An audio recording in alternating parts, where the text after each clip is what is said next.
Welcome to our DeKalb Board of Education Virtual Candidate Forum for 10 o'clock.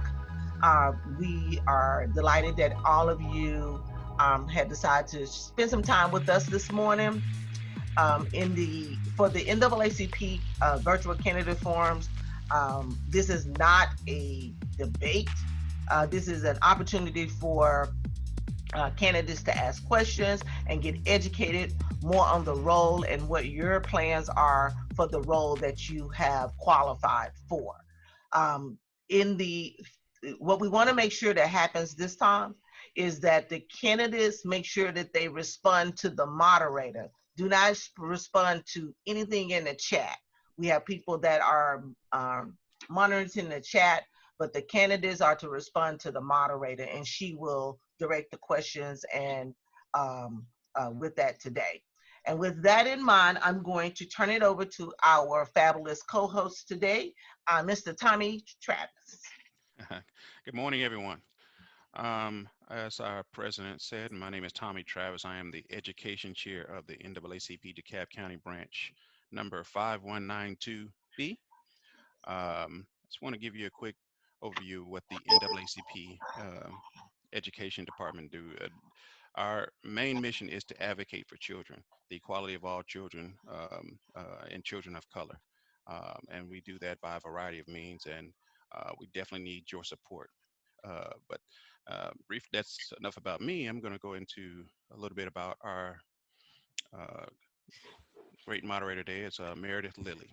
Ms. Lily has an extensive background and expertise in the national and statewide and local campaign strategy, committee, and organizing.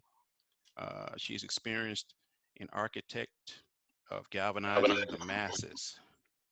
Meredith Lily is currently serving as the Director of External Affairs in DeKalb County, Georgia, where she's responsible for executing various tasks to support the CEO of DeKalb County. So with that said, without further ado, I give you Meredith Lily. Good morning, everyone. I just want to make sure you all can hear me very well. I see a lot of smiling faces and familiar faces this morning. Thank you, President Teresa Hardy, for having me. Thank you, Nadine Ali, Tommy Travis, Albert Fields, and all the members of the DeKalb County NAACP this morning. This is my second time being a moderator this week, and I must have done something pretty well the first time for you all to invite me back again. So thank you again for having me here today. And as a proud member of the NAACP myself, I always like to tell Teresa this is one of the best chapters of NAACP in the country, right here in DeKalb County. Again, thank you so much for hosting this much needed forum this morning. I want all the candidates to know just to relax, have a good time. This is not a debate.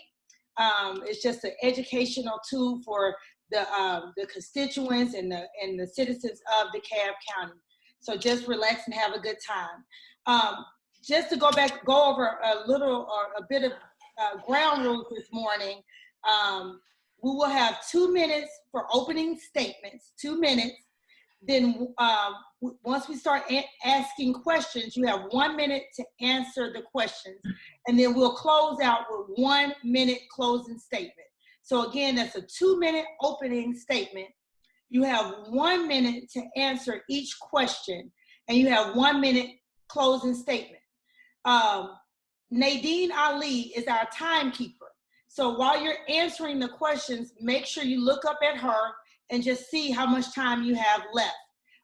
And then if you start going over, I will call time, and then we'll move on to the next question. So again, thank you so much. I understand that Dr. Joyce Morley have another engagement, so we're gonna. I don't. I'm here. Oh, you're here. Okay. Good. So we'll start with. We're gonna start with District 5 then this morning. I'm gonna start with you, DELORES Brinkley, for your 2 minute opening statement. Then after you will be ZEHLINE Davis, and then Vickie B. Turner, and then we'll go over into District 7, and Dr. Joyce Morley we'll start off with the 2-minute opening statement. So you can begin, DeLores Brinkley. Thank you.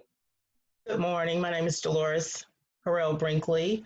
I have been a citizen of the DeKalb County community for the past 15 years. My background includes over 25 years of higher education.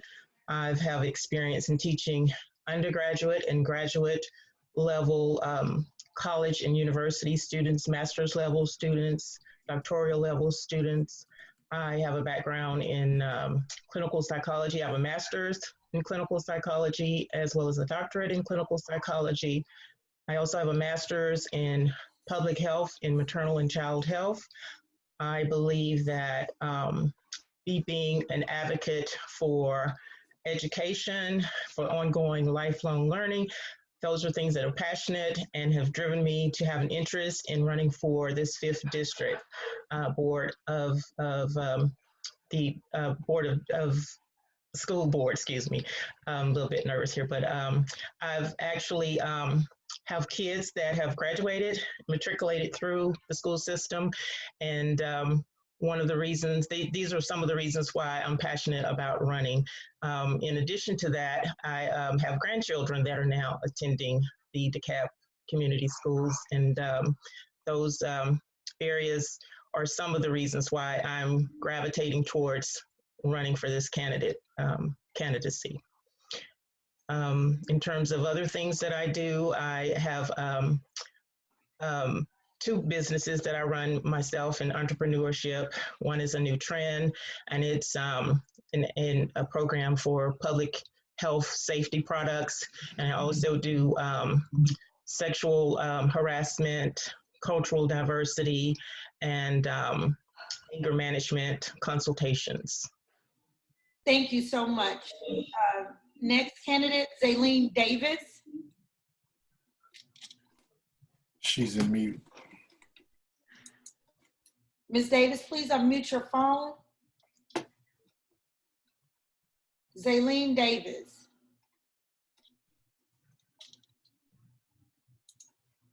Okay, we'll come back to ZEHLINE. Vickie Turner, we'll go with you and then come back. Yes, good morning. Good morning. Just want to say to Teresa Hardy and the leadership and the membership of NAACP, want to thank you for having this, for affording us this opportunity to come and share for the benefit of our children. It indeed is an honor to be here with all of my colleagues and my neighbors. I want to just start off. I ran for office in 2014, probably would be considered the least of the least. Not very many people knew me. And I ran because I believed that I had something that was beneficial for mothers. I am a mother of 3 adult children now and a grandmother of 5 grands. I knew what mothers needed in the way of advocacy for their children. I also ran on the platform that I had taught, and I had taught from early education up to adult education. And so I knew what teachers needed and demanded in the classroom. And then also I've occupied the position of leadership. I ran a school from top to bottom. I was a headmaster of a school. So I've been in education for well over now 29 years. And so I ran from a vantage point that I knew what some of the challenges have been. I decided to get up and to become a part of the solution. We could all read what the problems are, but I believe it's incumbent upon us to join ourselves to causes that are greater than ourselves. I decided to get up and to become involved in public education to the degree that I am. I ran for office, and I do believe it's been one of the most fulfilling things that I've done, while I've done many things that I have enjoyed the pleasure of being successful in. This is a broader playing field, it's a broader spectrum, and it's been very good to serve, and I want to continue in my appointment that I believe that this assignment that I'm on. So thank you very much. Thank you, Ms. Turner. Is ZEHLINE Davis on the phone?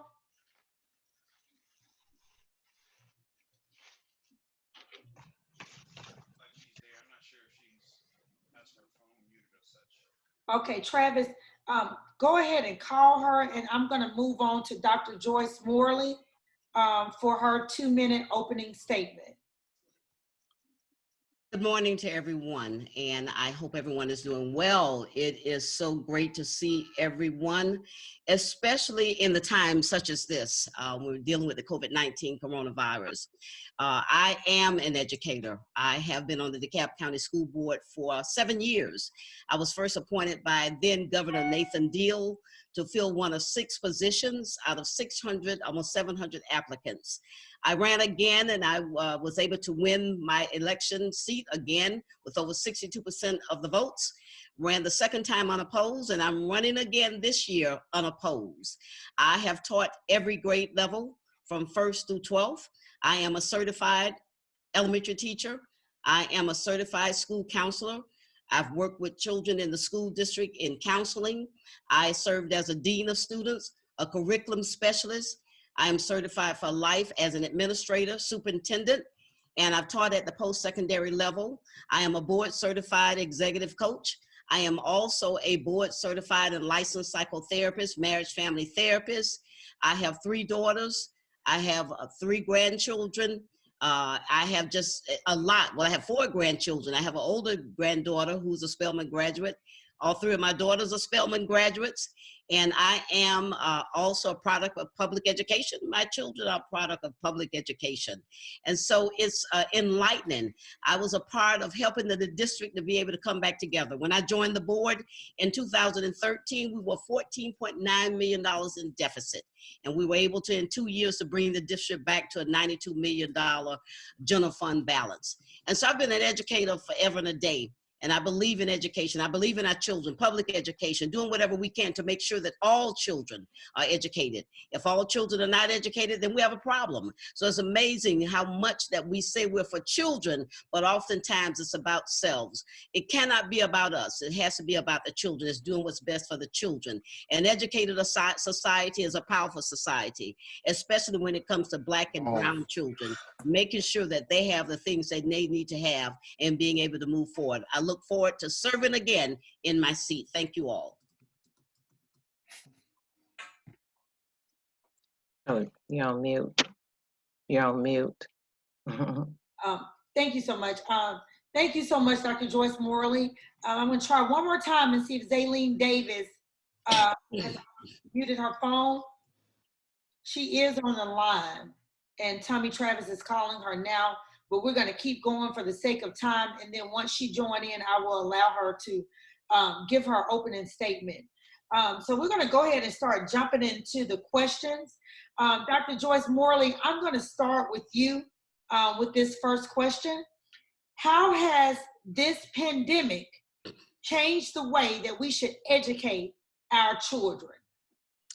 The pandemic has changed the way that we should educate our children in many ways. One of the greatest ways is being able to look at things differently, being able to utilize technology, being able to decide that we're going to do things in a different way, look at things differently, but also begin to look at individual children. It has uncovered so many things. I say it's like the sand in the hourglass, the glass has flipped, helping us to be able to look at what's best for individual children, learning to be able to feed the children, needing to see that they can't learn if their stomachs are growling. So we've had to institute many things. We've fed over 18,600 students a day, being able to recognize the cost that's going into public education, understanding how we need to have everybody involved in what's going on. So it is important that we recognize that this pandemic might have come in, it's taken some lives, but it's also enlightened many of us to see that we have to begin to do things differently, and we will never do things the same way we've done them again. When we get back into school, we're going to have to look at things differently, look at children differently, and look at education differently. Thank you so much, Dr. Joyce Morley. Same question, Vickie Turner. How has the pandemic changed the way that we should educate our children?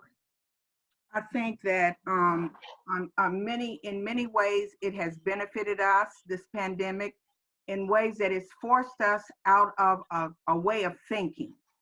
Education is progressive, it's changing, it's rapid, and sometimes we fail to keep up with those changes. This pandemic has forced us to think out of the box. It's revealed strengths that we perhaps didn't know we had. It has pressed parents, and I want to say this because it's critical. it has pressed parents into a level of involvement, perhaps that we knew we needed them as educators, but perhaps they didn't know how much they were needed. It's pressed parents to see the value of those teachers and what they do every day in and out. I think that we will never, I agree totally, we will never go back to the way we've done things. And I think that's a good thing. We are moving progressively, and it's going to benefit not only our children, but it's going to benefit our staff and our families in a great way. Thank you so much, Ms. Vickie Turner. Same question, Delores Brinkley. How has this pandemic changed the way that we should educate our children? I think it's taken a taxing toll on our children and our families within the DeKalb community. This COVID-19 has not only impacted children on a learning curve level, it's probably left some significant gaps in terms of how they can get caught up to the place that they should be in their current learning grade level that they're currently in. And I think families, parents in general, have been culture shocked, trying to acclimate and learn new technology. Having children have access to the technology has been problematic. And the new way of things will be different going forward in terms of even socialization, in terms of just curriculum training. Kids need to be able to learn on different platforms, and we're going to have to do some game changing in terms of how that's directed going forward. Thank you so much. Next question, I'm gonna start with you, Delores Brinkley. If elected, what would be your top 3 priorities on behalf of the children of DeKalb County? In terms of reaching the children, I'm an advocate for lifelong learning. So I would be trying to make sure that we get an idea of where we are currently with meeting those needs. I believe there's gaps in that area because every child is not college bound, but we need to make sure that there are education platforms to direct kids, whether they're vocational, whether they are technical, whether that candidate will just go and be ready set for work-related skills. But we need to be able to reach kids at the core of where they are and to give them the skill sets to move forward to be a successful adult in any realm of life, again, whether that might be college level or not.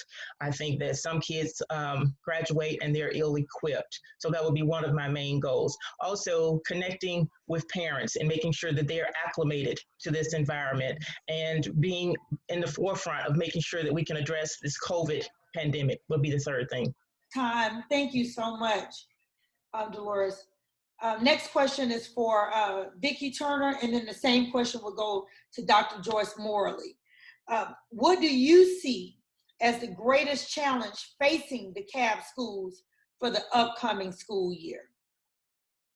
I think that, thank you for the question. I think that the greatest challenge right now is dealing with the shift that we've taken as a result of the pandemic.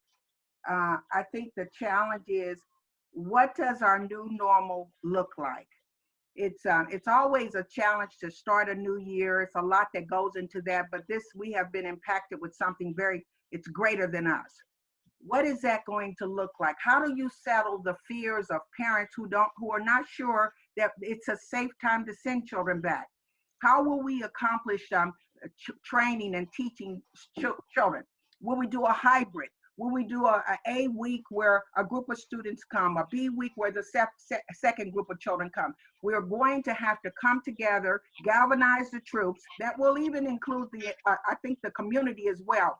But how will we make learning viable and for our children as we come into the school year? I think it's going to take a lot of people around the table. Thank you. Thank you so much.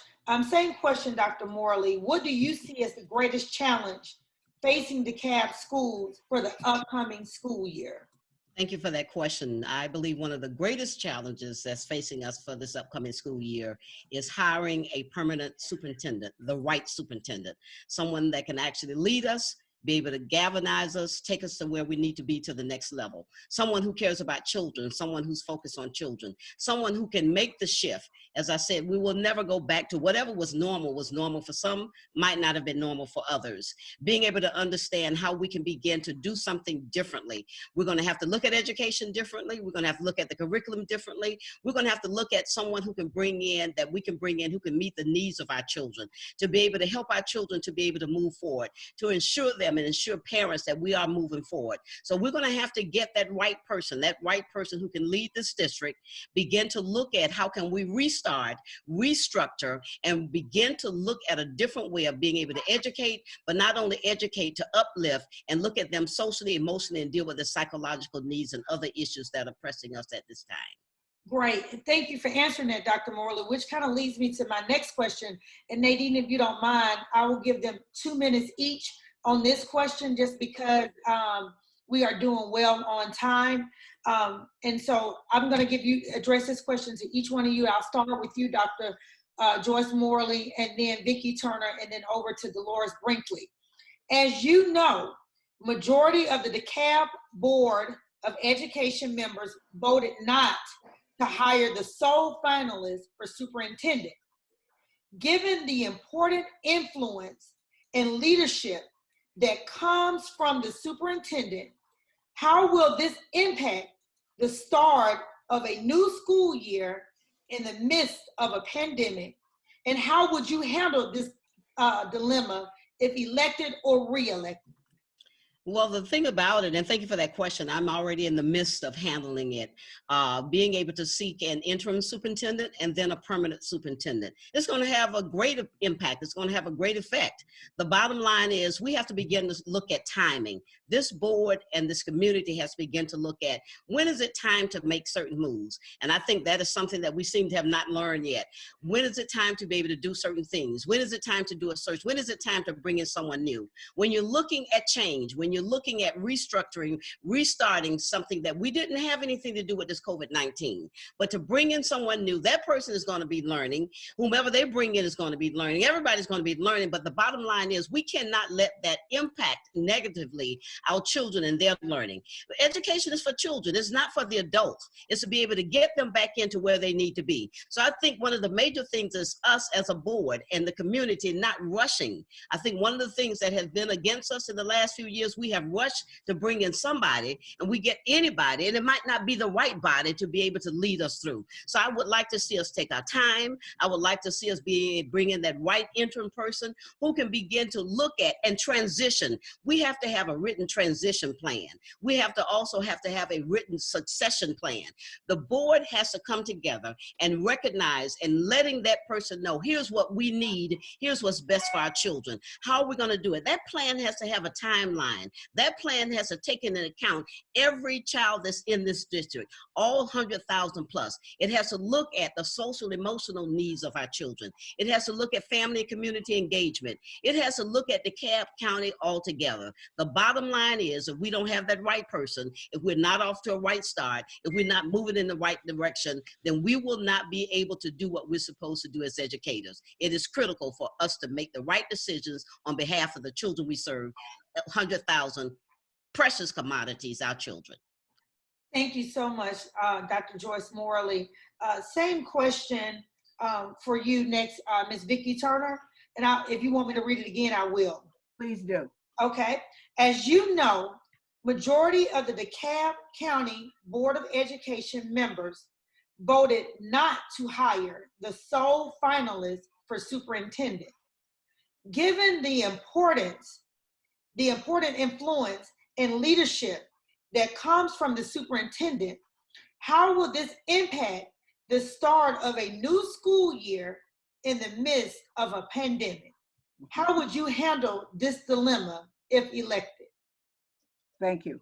I think it's an excellent question. And let me say this, I firmly believe when I launched out into the deep and ran for office, I believe vision comes from the top.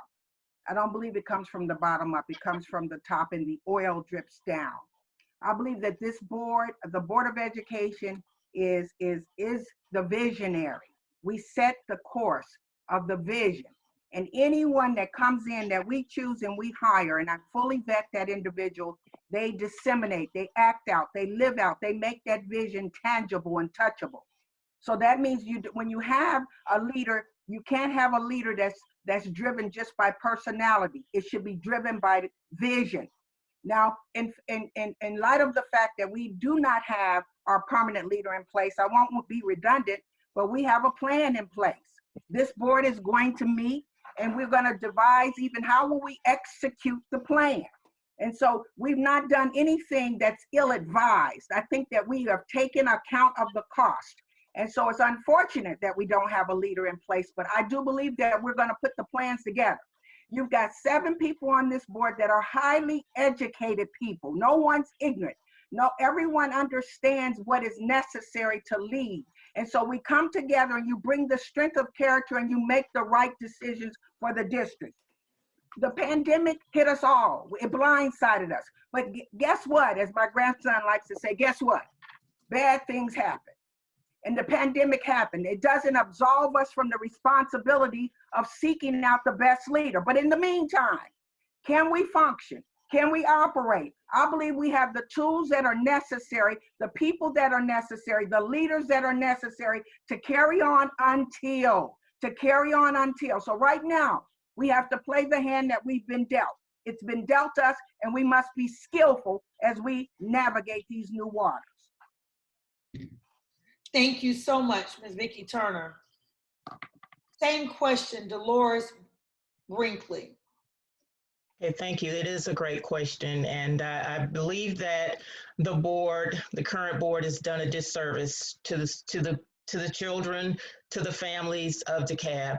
I mean, in 1 month, they've went from being in a consensus of 6-1 to support one superintendent, and then vacillated and made changes there and voted 4-3 to support that same candidate. That's a waste of time, waste of taxpayers' money, and I'm really concerned about that. I mean, when we want to talk about unity and we want to talk about being for one purpose, the vision of the children and leading the children forward, we can't have that type of dissension and that type of disconnect. So if I were elected, I would definitely want to try to keep the current status quo of the interim or the acting superintendent in place at this point until we could get our footing grounded.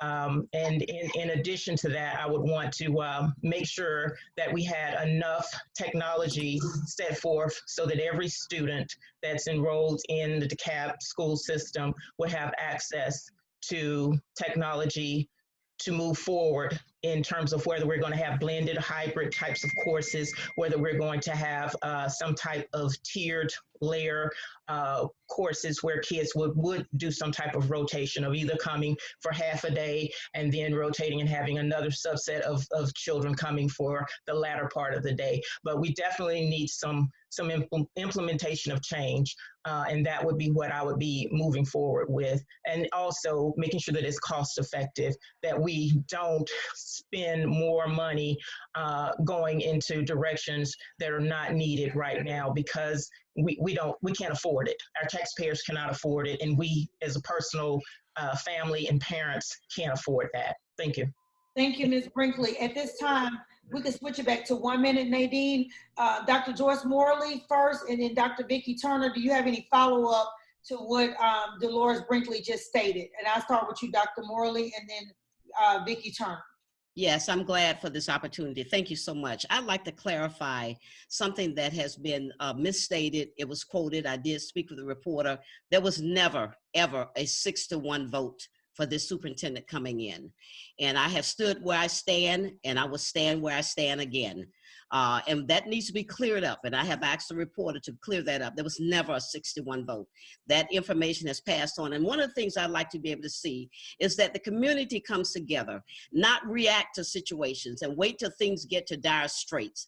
Be a part of what's going on from the onset. You have board members. Pick up the phone and call your board members and ask them what's going on. Not put things out there and keep perpetuating information that's erroneous. And I think that we've got to learn to work together. And she's right.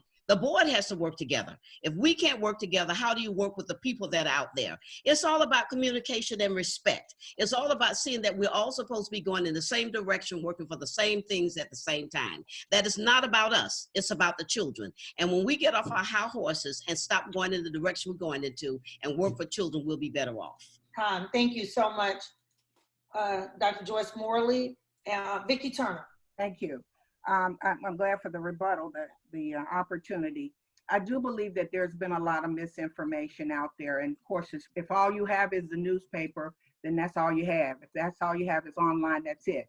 I do believe that a lot of misinformation has been given out. I believe some leaks have taken place, that intentional things, and that just happens. I'm not going to dispute it. It is what it is. But I can tell you that when we met with our candidates and we interviewed our candidates, we did not do it ill-advised. We looked at the credentials, we looked at the background, we looked at everything, and we did have a better position than how it played out. You're absolutely correct. It's a waste of time, but it happened. The other thing I want to say about the interim, we do not have an interim that is going to be, the same interim will not be in place come June. That was very clear from the very beginning, that when we announced that we would have an interim, that person decided that I will be retiring on June 30th. And that's the only way I will accept the position as interim. We did that, we knew that, and we accept that, we respect that, and now we move to the next person. Thank you. Thank you so much. At this time, I will take a question from the audience. This is from Mr. Lance Hammonds. The NAACP has worked with the district to implement a district-wide community volunteer policy. Oh, wait a minute. Is this okay?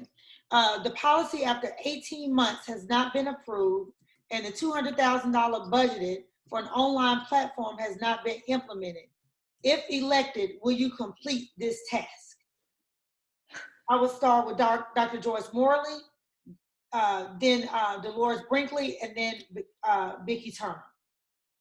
That's a great question. And Mr. Hammond, you and I have talked about this on several occasions. You have to look at, it wasn't a pandemic before, it was lack of leadership and a lot of other things that are going on. The plate of the district is so full. There's been mismanagement. There have been a lot of things taking place. And I am for you as far as community involvement, but there's a priority list. Mrs. Turner, Mrs.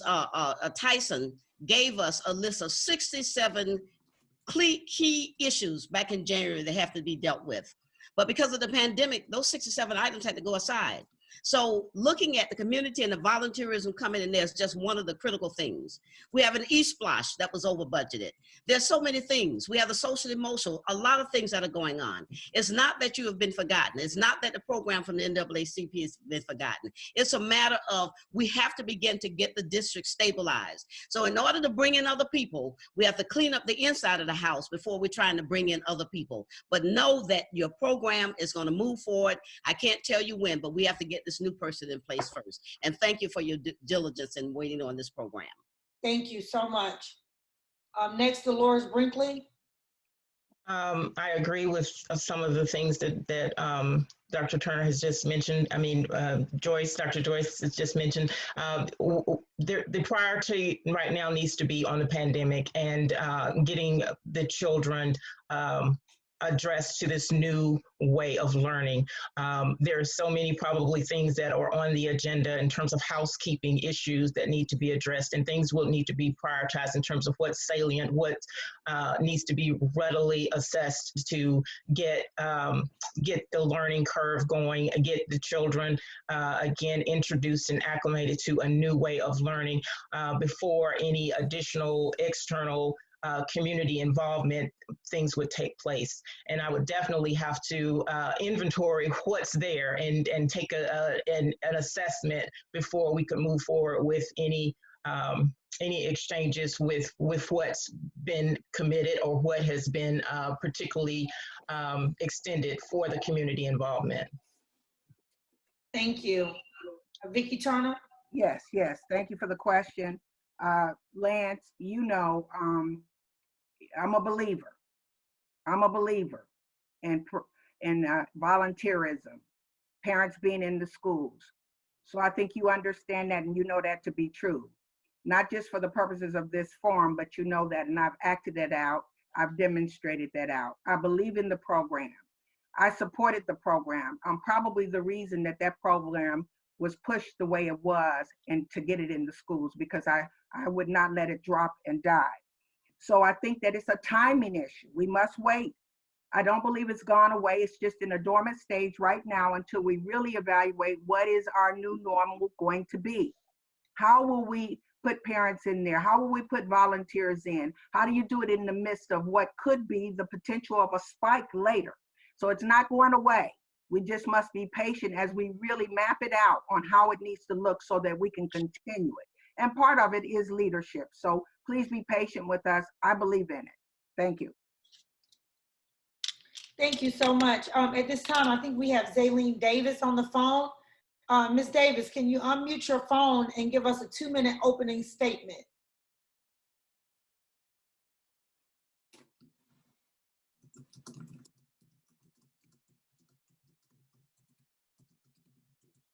I think I hear her. Ms. Davis?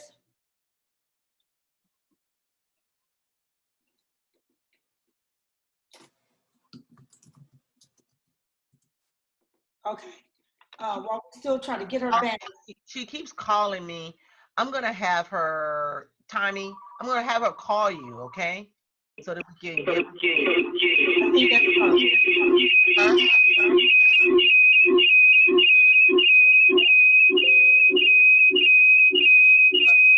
Jeanette. 244 number is doing that. 244-3144. Yeah.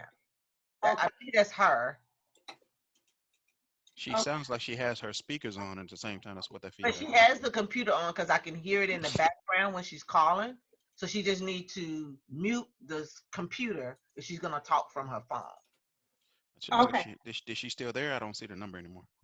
Yeah, just call, can you call her, Tommy, and just get her on. Okay. Yeah. Okay, well, I'll keep going in the sake of time, for the sake of time. And this next question, I will start with you, Vickie Turner, and then go over to Dr. Joyce Morley. In terms of communication, if reelected, how will you better interact with the parents, the community, and the businesses to keep them informed? Now I'll start with you, Vickie Turner, and then over to Dr. Joyce Morley. Okay. I would continue what I've started, and that is town halls. We've done town halls. And I don't know if everybody will agree with me, but I really do like these Zoom meetings. Once you master how to get in, I think you may have more access when people can sit in the comfort of their home or their office, wherever.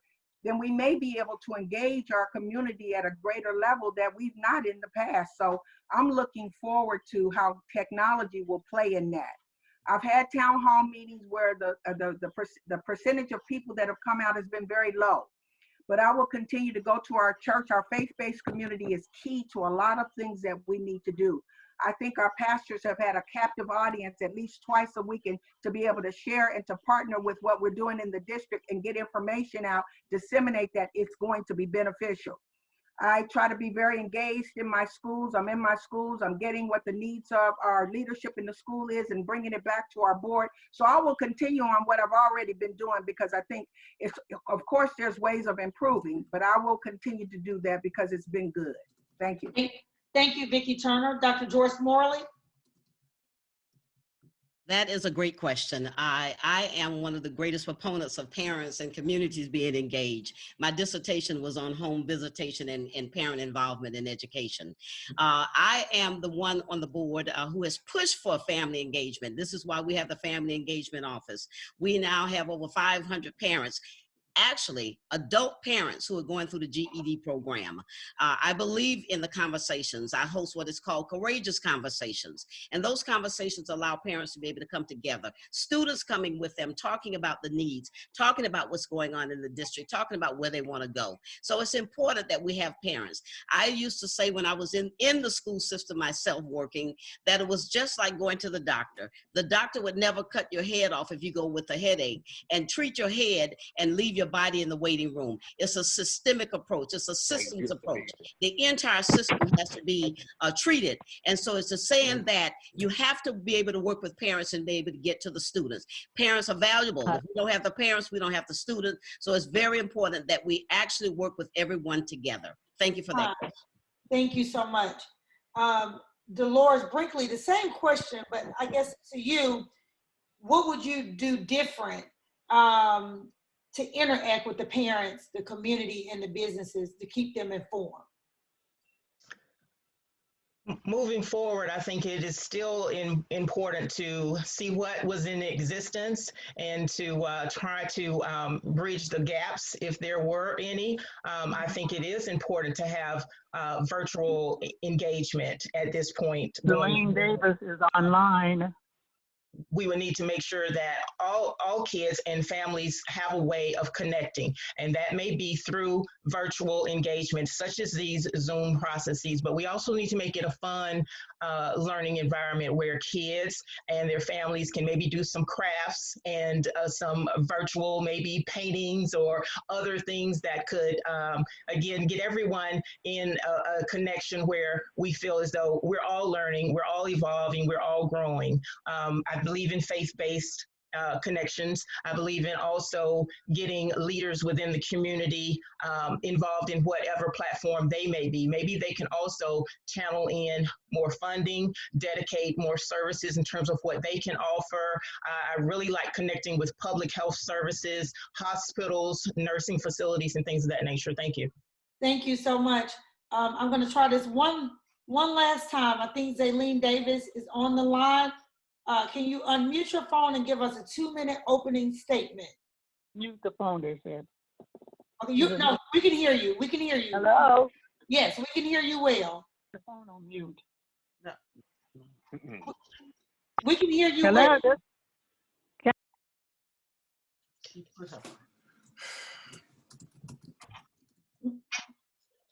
ZEHLINE, unmute your phone. Ms. Davis? Okay. Can we get her back on? Yes. Okay, while we wait on her again, I'm gonna do No, we're on the line. Okay, hello ZEHLINE Davis, how are you? I am fine, thank you. Great, it's good to hear from you. We have a lot of people on the line right now. Can you give us a 2-minute opening statement? Okay, I don't have to say my name. This is ZEHLINE Davis, an educator for 40 years, 29 years in Massachusetts, and 11 years here in Georgia. After I retired in 2009, I continued to work in the schools as a volunteer tutor. At one time, years ago, DeKalb County was the #1 county for education. Not today. We have a Common Core curriculum that just does not work. Teachers are frustrated with the programs in DeKalb County schools. The curriculum should be aligned with the Common Core that is being conducted in 41 states, including Washington, D.C. DeKalb County has its own curriculum along with Georgia Department of Education. The curriculum is extremely heavy in the elementary grades with standards and objectives that must be taught between 4 and 6 weeks. No time in between for teachers to go back and review what has been taught. Preparing our students for the job market or attending college is a must.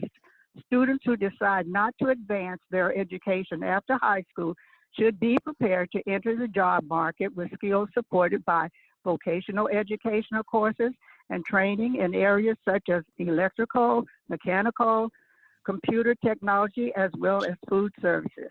Students who decide to attend college should not be required to take remedial courses in order to enter college. Curriculum should prepare our students to enter college or the job market as early as 1st grade. This is the reason why I'm running for a seat on the DeKalb County School Board. All right, thank you, Ms. ZEHLINE Davis. Just to stay on you for just 1 second, stay on the phone, stay with us. Let me ask you this question.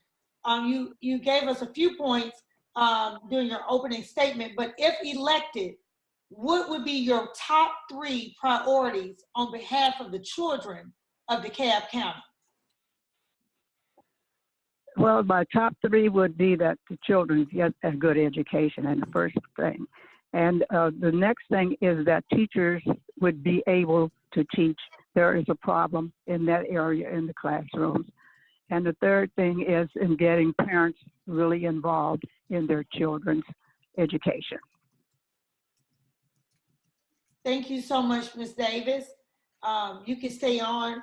And the next question I'm going to take from the audience, and I'll start with you, Ms. Brinkley, then Vickie Turner, then ZEHLINE Davis, and then Dr. Joyce Morley. The question is, what attributes, in addition to credentials, are you looking for in the next superintendent? And Ms. Davis, ZEHLINE Davis. Would you repeat that? Would you repeat that? Yes. What I'm going to do, I'm actually going to start with you. So after you answer, just place your phone back on mute. So the question comes from the audience, and the question is, what attributes, in addition to credentials, are you looking for in the next, or should they be looking for in the next superintendent?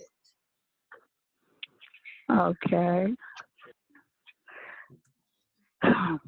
I'm just thinking that there are many factors and attributes in choosing a superintendent for the district, such as their track record from the previous employment and their accomplishments that improve the system under that person's leadership. I'm also looking for not having a baggage, and I would like to know the candidate's thoughts and plans to improve schools that are not faring well and have low ratings. Parents consider ratings when they relocate in the areas. The superintendent's effectiveness and performance would be based on innovative thinking, accessibility, transparency, and honesty. The superintendent will have extra challenges due to the coronavirus pandemic, which has struck our country. Overcoming the dilemma of reopening schools will demonstrate the effectiveness and the performance of the superintendent. Thank you. Thank you, Ms. Davis. Place your phone on mute, and then I will go to Ms. Brinkley for the same question. The next superintendent should have a foundation of understanding about what our community needs are. So I believe that they need to come from our community, from a local base, as opposed to us vetting and going out into who knows where and venturing. The connection to DeKalb would remedy some of the issues that we're facing right now and lessen our burden on having to address and identify and reintroduce information that should already be on the platform. Right now, we need someone that can hit the ground running. We do not have time to deal with all of the issues that prior predecessors might have had, and moving forward, we need someone that not only has the leadership and the credentials, but that also has the familiar understanding of what we need to take things to the different direction and to deal with the issues that are going on. That also maybe has an interest in making sure that we meet the accreditation and utilization reviews that are going forward in the next coming year. Thank you.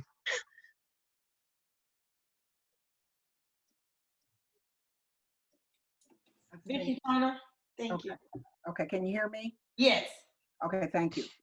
Excellent question, because we are right in the middle of that. I think you mentioned that credentials are a given, so I won't mention that. I want someone with a proven track record.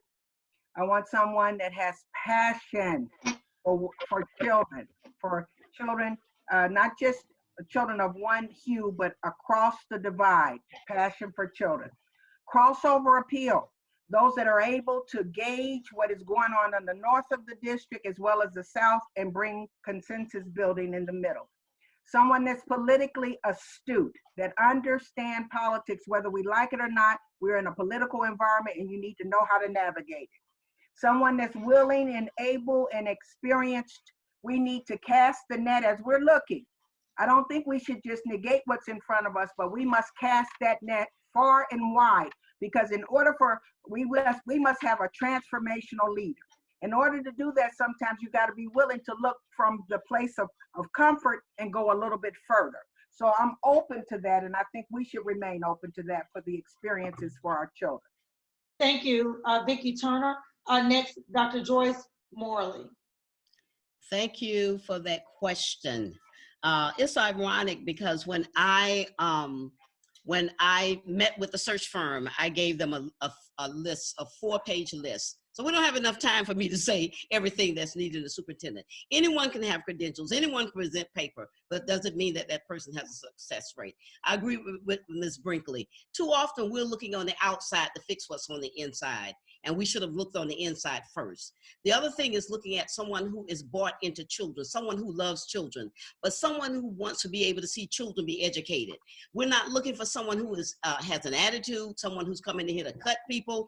You have to assess the situation before you start bringing in new people and cutting the people that are already here. If it's not broken, why are we trying to break it? You don't throw out the baby with the bathwater. Assess the situation first. Someone who's not power hungry, they must know about politics, but they can't get caught up in the political fray. They must have their hands on the pulse of the community. If they don't know how to communicate with children, communicate with parents, and respect those who are there, then they don't need to be here. They also need to be able to work with the board and not come in with an attitude of feeling that they have to be arrogant and they own the situation, but they're willing to learn and work with people. Time. Thank you. So we are running out of time, but we have so many questions from the audience. I have my own questions today. I mean, this is really, really been good. And Teresa, we may just have to have another one. Great information, but I'm gonna do, so this is what I'm gonna do. And for the sake of time, one last question for Vickie and Joyce. Y'all can answer the same question. And then one last question for DELORES. Brinkley, Dr. Morley. I said Joyce. Excuse me for that. So I have one last question for Vickie Turner and Dr. Morley, and then one last question for DELORES Brinkley and ZEHLINE Davis. And so these will come from the audience because they've been waiting patiently. So the first question, we can start with Dr. Morley and then Vickie Turner. Do the board members support an independent audit of the school district?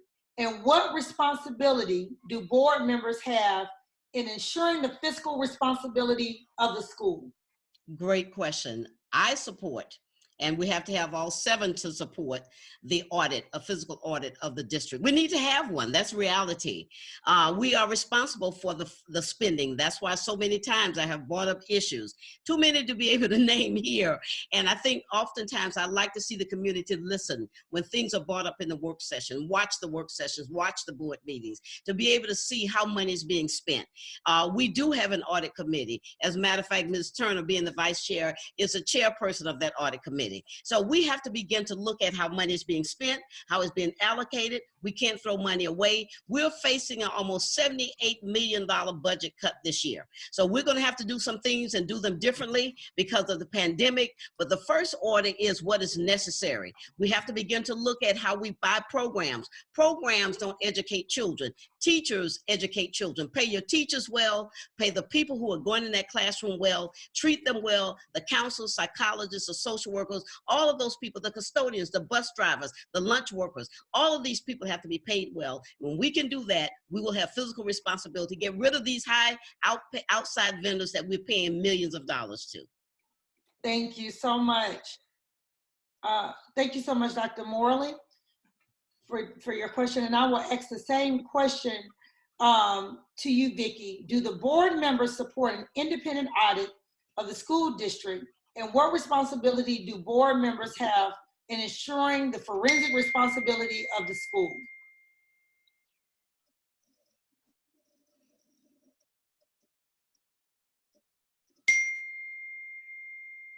Is she there? Her thing went away. Hers went away. Can we go to? Yeah, she may come back. I guess we can come back to her when she comes back. Okay, so we'll just come back to, and Tommy, can you try to get her on the phone? Doing that now. Okay, thank you so much. So the next two questions would be for Delores Brinkley and ZEHLINE Davis. If ZEHLINE is still with us on the phone. Yes.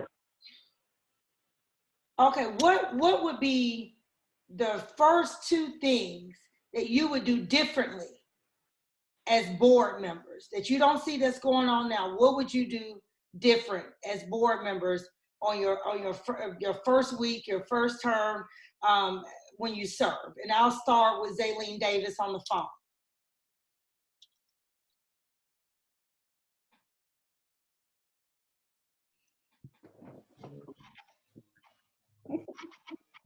Okay, Delores Brinkley, I'll start with you and then we'll come back to ZEHLINE. Like Vickie Turner's back. Okay. Okay. Cool. So let's do this. Delores, answer that question, and then I'll circle back with the old question with Delores. Well, I see ZEHLINE is back on the phone. So what we'll do is, Delores Brinkley, go ahead and answer that question, and I'll end with ZEHLINE, and then go back to Vickie Turner for the initial question. Wow. Is that okay? Wow. Right now, I think one of the core things that we need to address is what are we going to do with the fall year? With the upcoming school year pending, we need to have a direction for the kids. And again, making sure that we have a learning platform that's conducive, not only for the teachers, for the staff, administration, the children, and the parents. Some parents are not familiar with technology. They are confused. Maybe even the virtual learning environment. We might need to do some trainings. So we might need to start early in the beginning of August with some workshops, making it again user-friendly so that parents are not frustrated in addressing the needs for the kids. So that would be the first and foremost thing that we do. Second thing that I think we do need to do is I need to do an assessment of where we are with the budgets, what we can cut in terms of unnecessary spending. Teachers are worried about their future, these furloughs and their salaries, and we want good educators. We want them to not be worried about their funding and how they're going to pay for their rent or their income and their families. Thank you. Thank you, Tom. ZEHLINE Davis, same question. It's showing her phone is on mute. All right, Vickie Turner, we're going to go back to you for the sake of time. Do the board members support an independent audit of the school district? And what responsibility do board members have ensuring the forensic responsibility of the school? She's not there. Oh, okay. She dropped off again. Okay. I think some people are hearing some beeps and stuff. So make sure all participants, everyone that's on the phone, just make sure you keep your phones muted until we answer. I think people in the background are hearing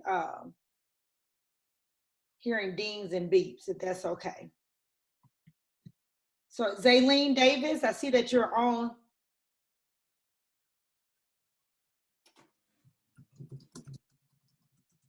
There's Vickie Turner, she's back. Okay. Ms. Turner, can you hear us?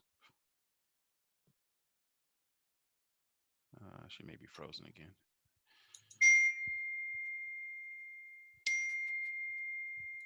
Okay. Ms. Davis, we can hear you. ZEHLINE Davis? We can hear her. Yes. Hello? Yes, we can hear you. Yes, can you hear ZEHLINE Davis? Yes. We can hear you. We can hear you. Okay, here's ZEHLINE. Every time I get on, you can't hear me. Okay, we can hear you now, ma'am. Okay. All right. What is the question? I'm sorry. Okay, no, that's perfectly fine. What would you do different that you have not seen with the current administration? What would you do, the current board, what would you do different if elected? Well, one thing I would do is I always get the parents involved, and I always had like workshops for parents to help their children, because many of them, even now, when I'm tutoring in the classrooms, they say they don't know how to help their children. And I used to have workshops just for the children. That's one thing that I would be doing when I get on the board. And another thing is being transparency with everyone and letting the constituents know exactly what the board plans to do and how they plan to do it. Those are the two things that I would be working on. Thank you so much, Ms. Davis. We're going to circle back to you, Vickie Turner. Would you like me to repeat the question, or did you hear it? Yes, really. Would you repeat it, please? Absolutely. Do the board members support an independent audit of the school district? And what responsibility do board members have in ensuring the forensic responsibility of the school? Okay, thank you very much.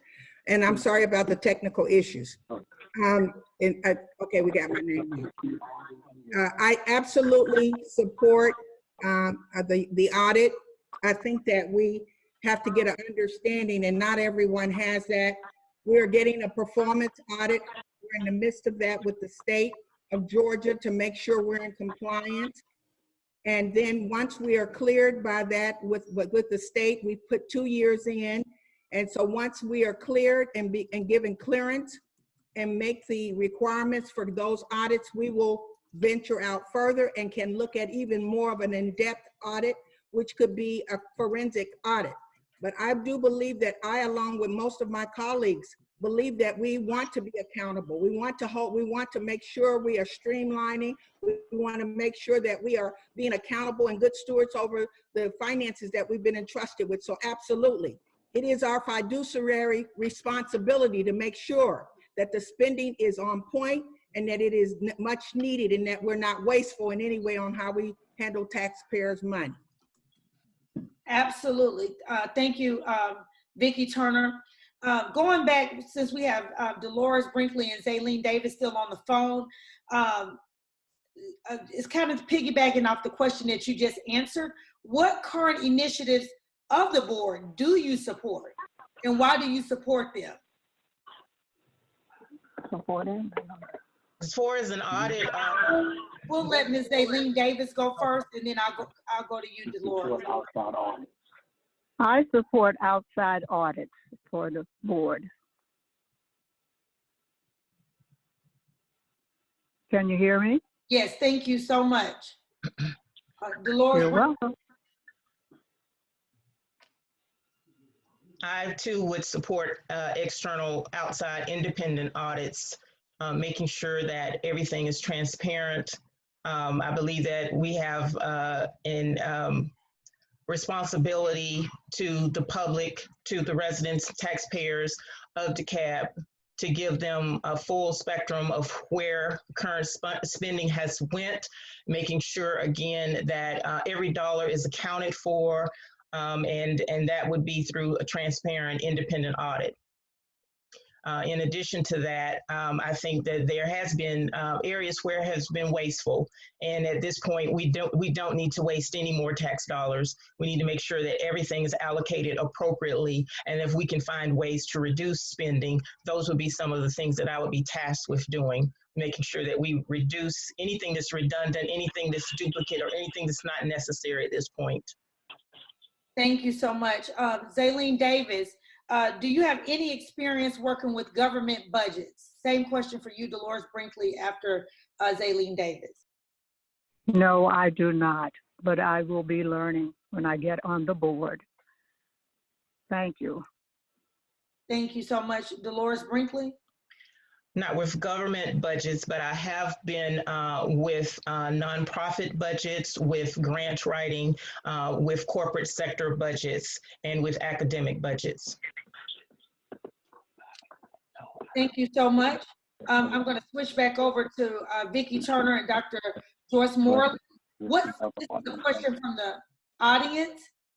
What steps do you plan to take to level the playing field when it comes to programs, extracurricular activities, and other amenities that exist in schools on the north side of DeKalb, but don't exist in schools on the south side of the county?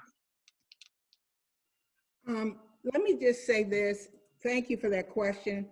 when I ran for this position in 2014, it was on the premise that we would level the playing field, that it was incumbent upon us to make sure every child had access to a quality education. So from the very beginning of my tenure, I've looked at those programs. I fight for District 5. All districts are important, but I fight for District 5 to make sure we bring resources over to District 5 and our District 3 and even 7. But we have to level that by having a leader that makes sure you don't forget the children of color on the south side of the district, because they've been left out of the equation for far too long. And I can proudly say we have brought a lot of resources. We got a junior achievement program on this side of the district that has exposed our children to a level that they had not had before. We've increased the graduation rate on this side. All those things have been playing out in the resources that we've brought to them.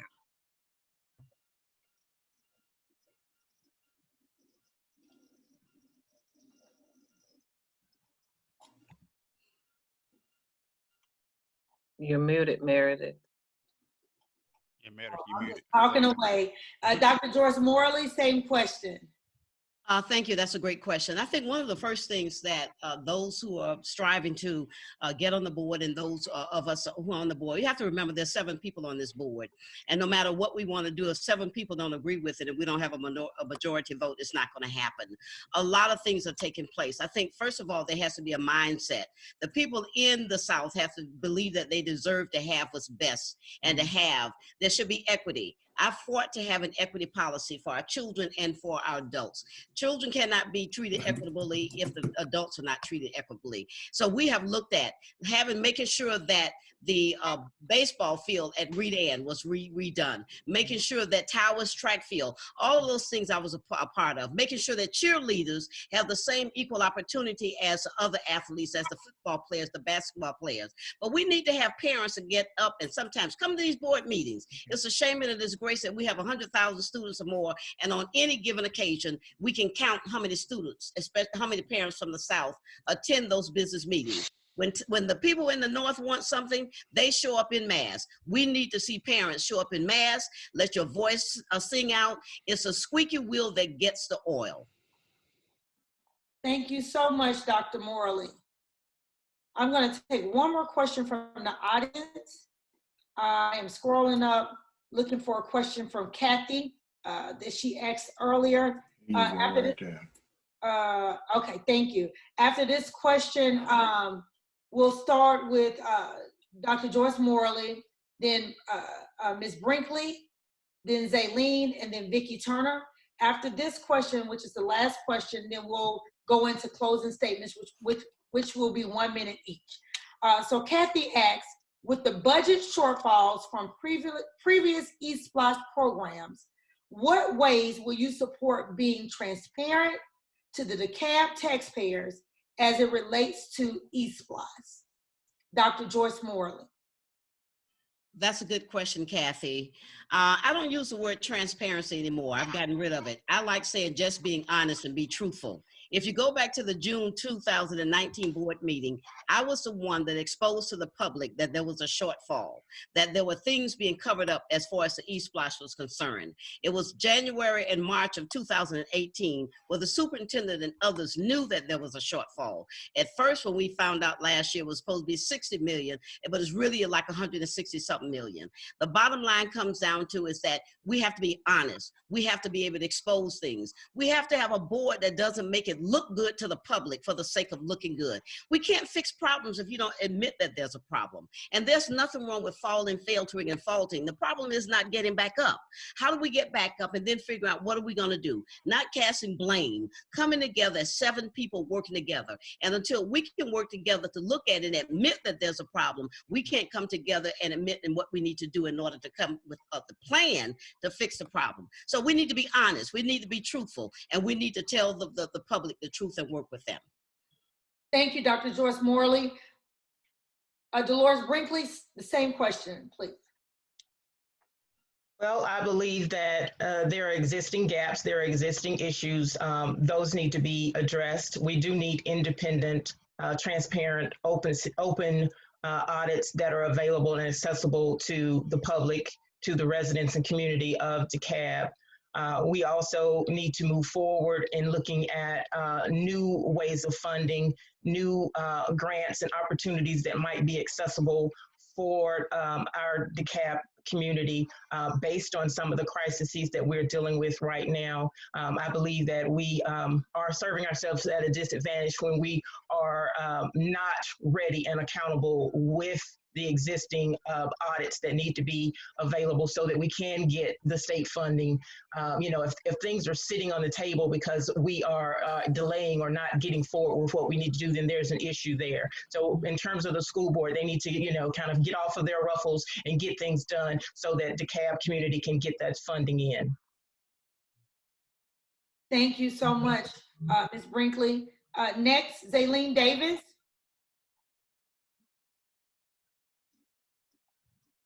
Honesty instead of transparency. We need to have honesty when we get ready to put that budget out. We need to have an open book. We need to work together and encourage our members on the board to work together, and let the constituents know that we have them also in mind when we do the budget. And we also should have an outside audit, and the budget should be visible for everyone online, that they can see exactly what we're doing to help our children and help them in their taxes. And this is what I believe. Thank you. Thank you, ZEHLINE Davis. Vickie Turner. Yes, thank you. Thank you. Yes. I'm inclined to say, being in education, I've always noticed that you have buzzwords in education. And it's kind of like the flavor of the month. And so everybody jump on a buzzword and everybody say it because it looks like you know what you're talking about, when oftentimes you just got a buzzword. And transparency can be one of those. At the end of the day, it's integrity. At the end of the day, it's just honesty. It's good old-fashioned honesty. And I know one of my colleagues here said that we need to get off of our ruffles. The last time I checked, I don't have a ruffle around me. We're some of the hardest working individuals there are, because our goal is to do what is just and what is right for these children. And so we're open. We're open, an open book. There's no hidden books here. Now, once things are revealed to the board, it is our responsibility to act upon it. And so we have overspent the people who we had entrusted to make those decisions. And once it was brought to our attention, we acted on it. So no one is sitting around and just, patting our hands and saying, oh, that's just what happens. We are working to address any deficits. Thank you so much. Now at this time, we will have a 1-minute closing statement from everyone that's on the phone. We will start with you, ZEHLINE Davis. Then we will go to Brinkley, then Vickie Turner, and close out with Dr. Morley.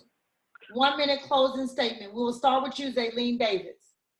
Okay, thank you again for allowing me to be heard about my #1 concern, seeing that our students get the best education in our schools today. I want our teachers to be able to teach and not play the game, beat the clock. Teaching should be fun. When we get our curriculum aligned with today's vocational jobs and prepare students who are advancing their education, DeKalb County can be #1 again. Parents look to see the ratings of the schools in each county when they are moving into the counties. As a board member, being knowledgeable of the district's overall budget and instructional programs are a challenge. Hard decisions must be made.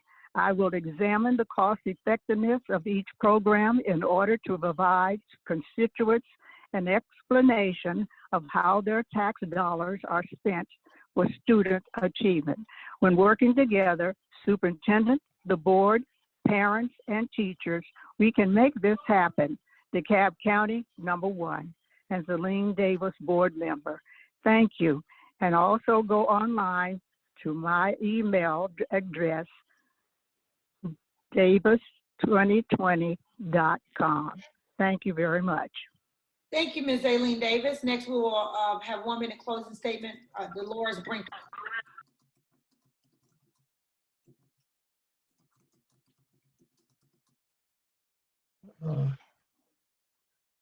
Am I up? I couldn't hear you. I don't know the cutoff. Okay, great. I'm here for the long haul. You know, I'm a dedicated advocate for learning, for education, for mental health stability, as well as public health stability. I think this is some of the areas that we're interfacing right now, and I'm here to help to alleviate and address and to be here for the community and for our children. I put children first and at foremost. I'm here to advocate to make sure that they are in a platform where they can have lifelong learning experiences, where they can learn from different perspectives, regardless of whether they are interested in vocational learning, being college bound, having technical skills, having military or just applied skills. I'm here for an overall plethora of learning experiences for our youth and our community. I believe that we need to bridge the gap that's there in terms of existing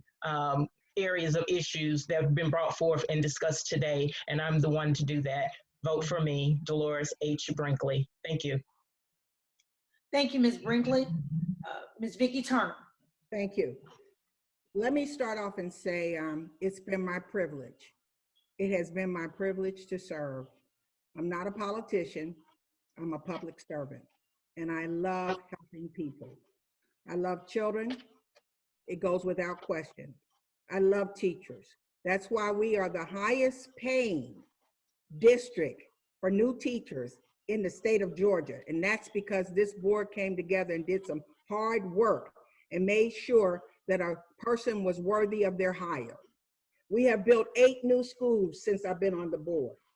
We are doing innovative practices with children and their learning, and we're preparing children for a 21st century education and an environment of existence in corporate. So I want to say, I want to continue what I've done. I don't think my work is done. I think my work speaks well of me, and I'm proud to have served on this board, and I want to continue. So I hope that you'll re-elect Vickie B. Turner so that I can finish what I started. Thank you. Thank you so much, Ms. Turner. Last but not least, Dr. Joyce Morley. It's ironic that I hold the number 7, District 7, which is the perfect number. I have really enjoyed serving on the DeKalb County School Board. And sometimes I've asked God, what were you thinking? But God does things for reasons, and I most certainly believe that I have been quite successful being on this board. I am a lifelong educator. I stand for children, I stand for families, I stand for parents and the community as a whole.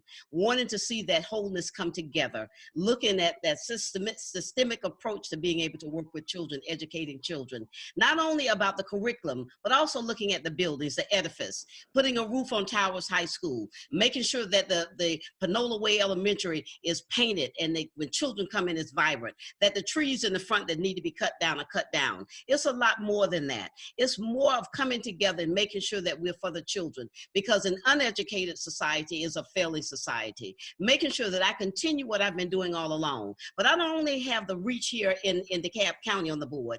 I also sit on the board of the Council of Urban Boards of Education, which is a national steering committee that governs all boards of education throughout the country. I want to continue what I'm doing. I want to be able to finish. I want to finish strong, but I want to be able to do it in a concerted effort with 6 other people who are willing to go in the same direction, want the same thing, work with parents, get music, education, all arts, and all of that in for everyone that's involved. Thank you very much. Thank you so much, Dr. Morley. I just want to say thank you all so much for being here today. Dolores Brinkley, ZEHLINE Davis, Vickie Turner, and Dr. Joyce Morley. You all did an awesome job. Thank you so much for covering the questions. I would encourage you all to continue pushing things out on your social media this week. And for any questions that I didn't ask, maybe you can answer those on your websites and on social media. And so the people that's online can go to your personal pages and get that information. So at this time, thank you so much for joining us. The NAACP, they need everybody that's on the line. They need membership. It's a great organization to be a part of. I have been a part of the NAACP for several years, and although I have never birthed any children, I have won Mother of the Year several times in my chapter of NAACP. So please become a member of this great chapter in DeKalb. But now, at this time, I'm going to turn it back over to President Teresa Hardy. And again, thank you, Nadine, for being an excellent timekeeper, and Tommy Travis for your committee. Have a good day. All right. Listen to the question. Meredith. Go ahead, Tommy. I was saying thank you, Meredith. Did you have any other comments on? Thank you, candidates, as well, for joining the forum, and we appreciate all your input. It was very, very rigorous forum. The questions were great. The feedback was great. I just hope everyone goes out and encourages everyone to vote. And in keeping with the theme, please join the DECAB NAACP today. Madam President. All right. Thank you. Thank you, Tommy. Thank you, Ms. Meredith, and all the candidates. You all did an awesome job. I was proud to be the president and proud to be in DeKalb County to have a list of candidates who had the same passion that I have as it relates to our school system and our children. That is very important. Everyone knows education is number one. If we don't educate, there's no way we can have economic development. There's no way we could get prosperity. There's no way we could get along in our community. So we want to make sure that we can continue that. But the biggest thing that we want everybody to remember is to go and vote. We can talk about whatever we want to talk about on social media, but that is not the way your power is known. It is known through the voting process. And as you know, everyone should have gotten their absentee ballots in, applications in to receive their ballot from their home during this pandemic that we're going through. If you did not, there is option to go and start early voting Monday, and we encourage all of you to do that. That information will be on the DeKalb County website, or you can see it on the NAACP DeKalb website later on. We want to make sure that everyone, these forums are for you to get educated and equipped to go and vote. And you should get I think today we got a lot of good information so that you can go and press that button to go and vote. With that, I just wanted to make sure that we acknowledge the people who helped us, which is we had a sponsor to pay for this. And as I said before, these things are not free. We just want to have it free to our audiences so that we can actually move forward and empower ourselves. Georgia ACT, Advancing Communities Together, sponsored these forums, and we are so proud to for them doing that for us. We also had co-partners. Our co-partners are Stone Mountain, Delta Sigma Theta, and the National Coalition Negro Women. I think our president, Derrica Williams, was on. And then the National Coalition for 100 Black Women, the Alpha Phi Alpha Incorporation, and Omega Psi Phi Incorporation, and all of our DeKalb County churches help to get this information out to the community. As we move forward with our forums, we have a few more. We have one more today, and we have some meet and greets that we want you to pay attention to. Our forums were designed to get all the local elections, but as you know, we have the federal piece as well, and that is just as important. So a lot of those candidates are coming to us, and we will host a meet and greet. We're being invited to a meet and greet on this Sunday and then next Saturday. So you guys can actually register to attend those as well. Our key thing is to educate, equip, and empower us for a better DeKalb. With that, I'm going to end, and I really appreciate all that we have here. And if you have any questions about any of our elections and what we're doing, please contact Nadine Ali as our political action chair. She's hosting all of this stuff to make sure everyone get educated as needed. Thank you very much.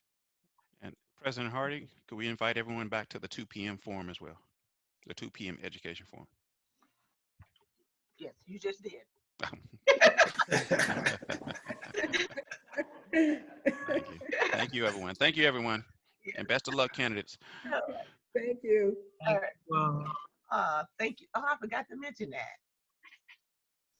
Go ahead.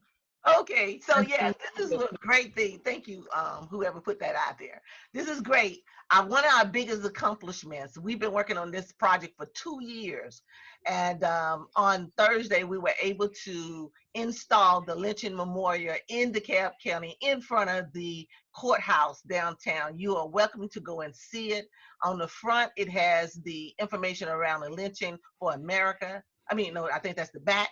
And in the front, we have the DeKalb piece in there. And remember, we were able to identify 4 documented people that were lynched between 1877 and 1950. But you know that there's others. But we wanted to let you know that one part of our project still went on, even though we were in COVID-19. The biggest point to this one is to remember that may have happened back then, but we are still experiencing lynching today. And that Ahmaud Arbery case is an example. And you guys keep the family in prayer. And I know there was a canvassing today. Everybody thinks I'm down there, but I'm not down there. But I'm there in spirit. But keep us in your prayers and support what we're doing. Your financial support is deeply needed while we fight for ending inequalities and fighting for justice for all. Again, thank you so much.